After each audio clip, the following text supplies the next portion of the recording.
buka. Ya, itu buka kami kumpul.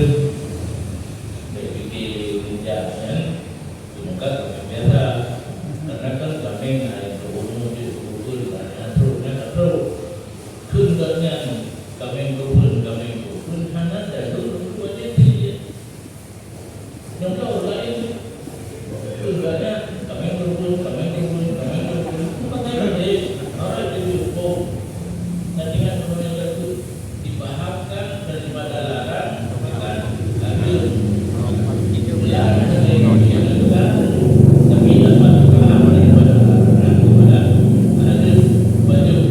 Dia urungkan kami kumpul, yang kedua sudah baru kami kan dia kumpul tahu yang tahu. Dia belum tahu belum tahu.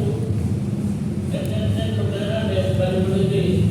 Nanti tak berada kedua. Yang kebenaran dia belum buka dulu.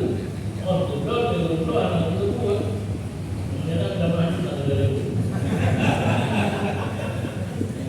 Yang kejadian kemana? Sudah ibu kami dan yang lain ayah ibu kami itu dulu. Ya, yang jadi masalah. Nah, juga berarti dia tadi untuk berjati menyerang akhirnya pada dia bukan yang berkecil sebelumnya berwajib penyahannya sebelum cuma dunia lebar pada hari usia nyo kami anak percaya ni baru wajib menajib sahaja kerana nyo kami ijak kumpul lagi terlalu kuno. Kalau Allah Muhammad dan kabar berita Allah memberi rahmat kepada Muhammad. Nanti terlalu itu kecuali kata kasarnya itu terlalu. Yang terlalu asli Allahumma salli ala Muhammad. Ya Allah tujuan rahmat ke Muhammad. Ya sallallahu ala Muhammad dan kebandingan anda. Nah, bisa dipahami. Nyo kami berubah anak partai wajib dia.